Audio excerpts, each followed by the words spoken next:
Baik, teman-teman, kita lanjut tentang populasi. Ini adalah bahasan populasi yang minggu lalu, di mana populasi itu ada beberapa yang dibahas, mulai dari parameter populasi, termasuk kepadatan, natalitas, mortalitas, dan distribusi umur, pertumbuhan sumber daya alam maupun regulasi populasi, struktur populasi yang terdiri dari pola penyebaran individu dan isolitas dan teritorialitas yang sudah kita bahas minggu lalu. Hari ini kita akan fokus di adaptasi dan interaksi populasi. Mungkin juga nanti termasuk maladaptasi. Jadi sebelum lanjut, teman-teman, ada yang mau didiskusikan terkait dengan materi sebelumnya?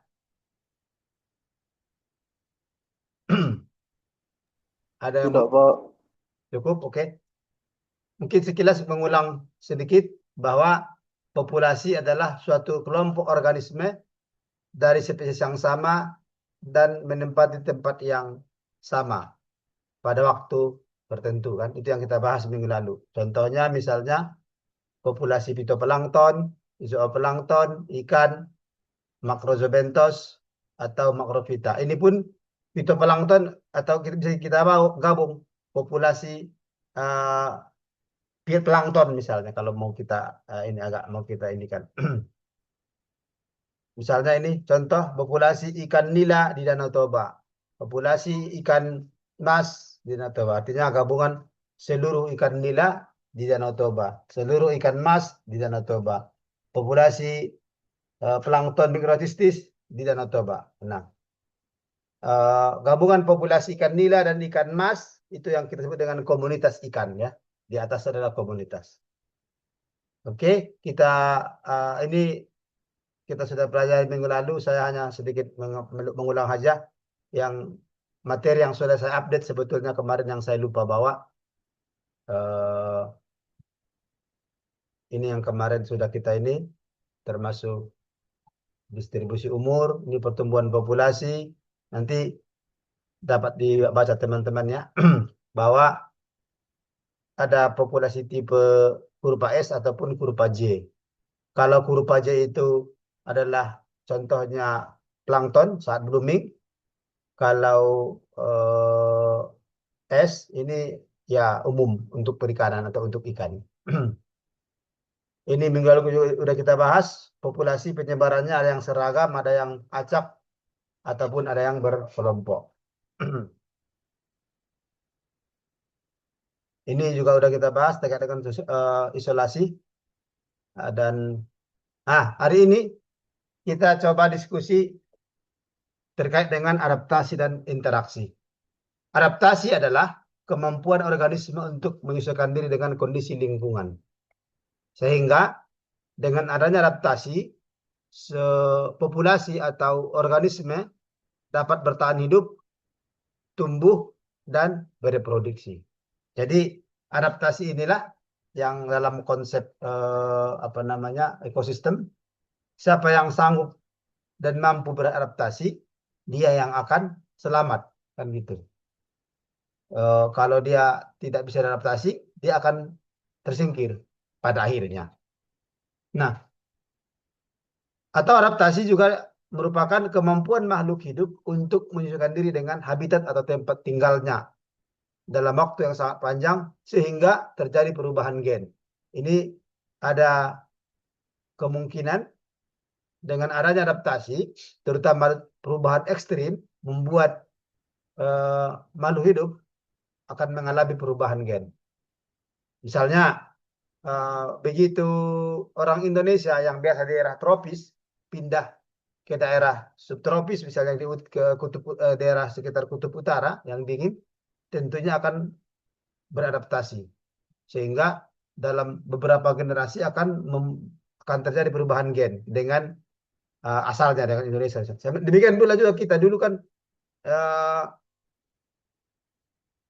beberapa teori menyebutkan kita dari daerah Myanmar, Burma, atau bahkan dari India dan segala macam. Ya mungkin sekarang kalau kita tes dengan induknya pasti sudah berubah. Hukum adaptasi menyatakan bahwa organisme yang mampu beradaptasi dan menyesuaikan diri akan bertahan hidup. Sedangkan yang tidak mampu akan menghadapi kepunah atau kelangkaan. Ya. Inilah yang menyebabkan beberapa spesies di alam, di ekosistem akan mengalami kepunahan atau kelangkaan. Ya.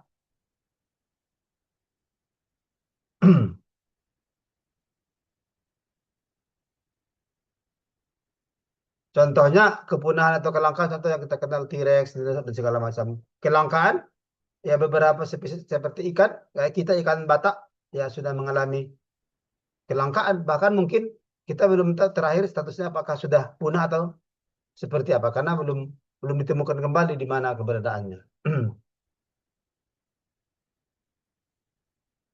Proses penyesuaian terhadap lingkungan yang bersifat dinamis ini perubahan struktur atau perilaku yang meningkatkan fungsi organ tertentu menyebabkan organisme menjadi lebih baik dalam bertahan hidup atau reproduksi. Nah, pola adaptasi akan mengarah pada suatu kondisi statis, baik setelah proses suksesi maupun evolusi menuju ke kemantapan. Jadi, adaptasi ini yang dari tadinya dinamis, labil, akan mengalami uh, menuju yang lebih stabil. Dan memang nanti adaptasi ini berkaitan juga dengan suksesi ya. Ini ketika terjadi perubahan besar di alam. Apa ciri-ciri adaptasi?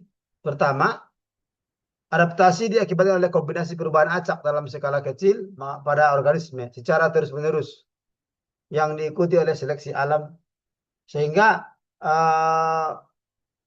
kadang-kadang contoh begini di alam seperti perubahan suhu.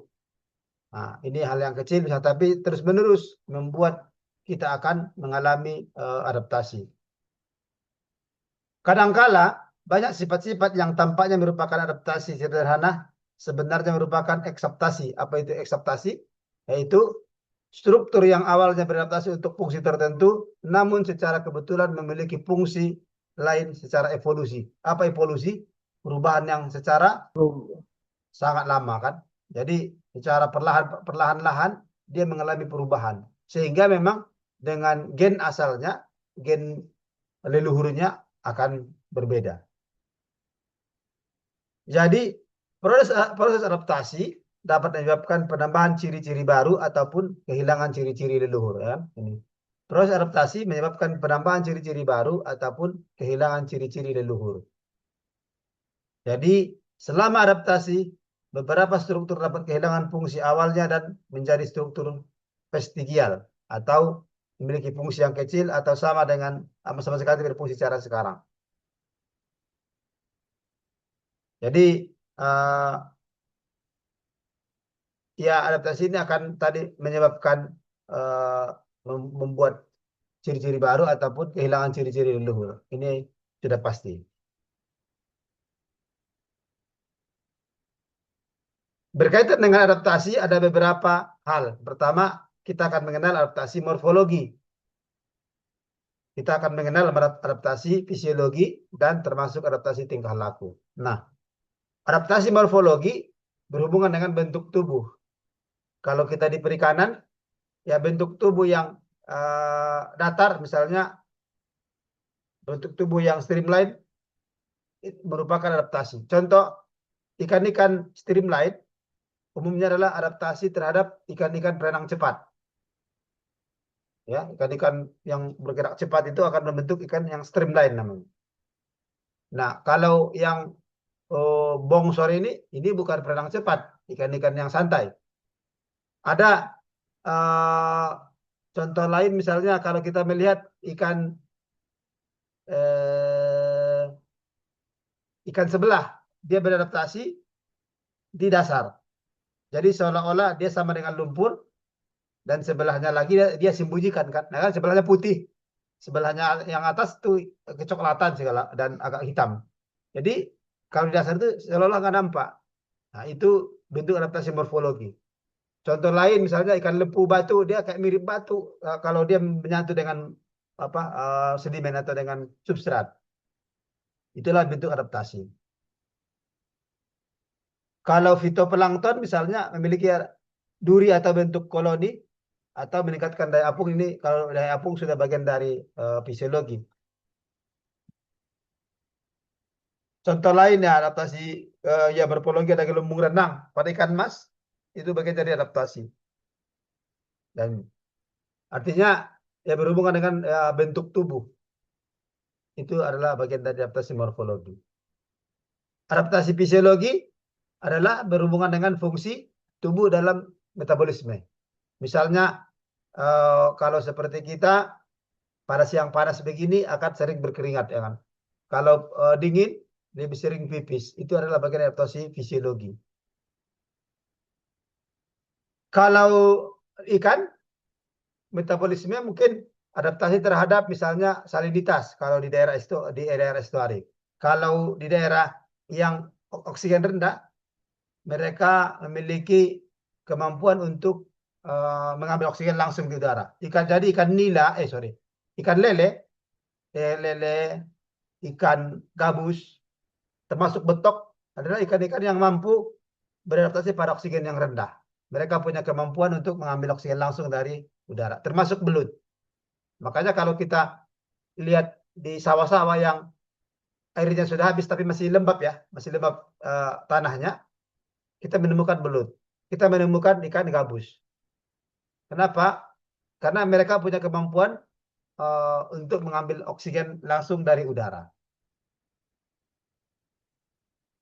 Osmoregulasi misalnya ikan laut mengeluarkan garam melalui insang, ikan tawar menyerap ion dari lingkungan. Inilah bagian dari yang disebut dengan adaptasi fisiologi.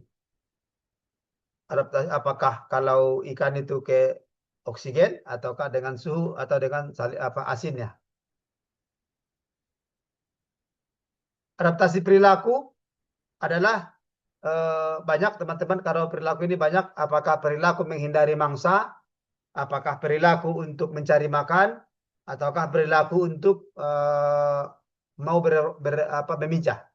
Jadi kalau yang mencari makan, dia misalnya ikan-ikan akan bergerak ke daerah feeding ground, atau kalau untuk bertelur atau untuk memijah, itulah cerita kita dulu, misalnya ikan sidat, dia bermigrasi ke laut dalam hal pemijahan. Dan perilaku ini lebih sering dengan, kalau di ikan akan sering lebih dengan pemijahan. Tapi ada juga perilaku ini misalnya ikan-ikan tertentu dia akan menenggelamkan diri di lumpur atau di substrat pada saat surut ya. Kalau di pasang surut. Tapi seperti ikan nila akan membuat yang kita cerita teritori juga, mau menggali-gali lubang. Itu juga bagian adaptasi kalau dia akan memijah. Dalam hal ini misalnya kalau zooplankton, dia akan naik ke permukaan pada malam hari dan turun pada siang hari. Ini adalah disebut dengan adaptasi, migrasi harian zooplankton. Jadi dia menghindari predator dan mencari makanan. Menghindari predator pada siang hari, pada malam hari mencari makanan. Kira-kira seperti ini dia. Pada siang ini, pada malam hari dia di permukaan, ya ini. Pada malam hari dia akan turun, siang hari naik lagi dia. Gini terus dia, gini terus. Jadi ini adalah bagian dari adaptasi dia terhadap ini predator dan makanan sekaligus.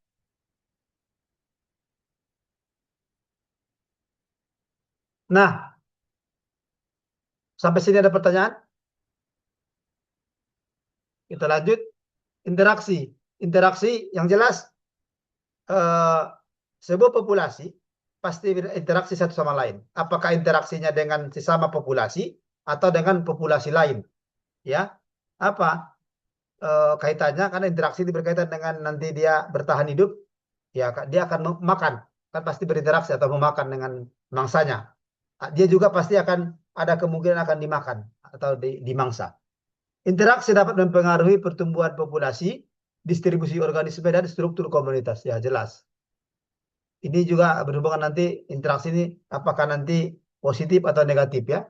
Interaksi itu apakah positif atau negatif. Kalau positif itu mutualisme atau simbiosis, spesies yang saling menguntungkan, atau komensalisme, eh, satu menguntungkan dan yang lain tidak dirugikan, tidak terpengaruh. Atau parasitisme atau negatif, yang satu rugi, yang lain untung. Atau memang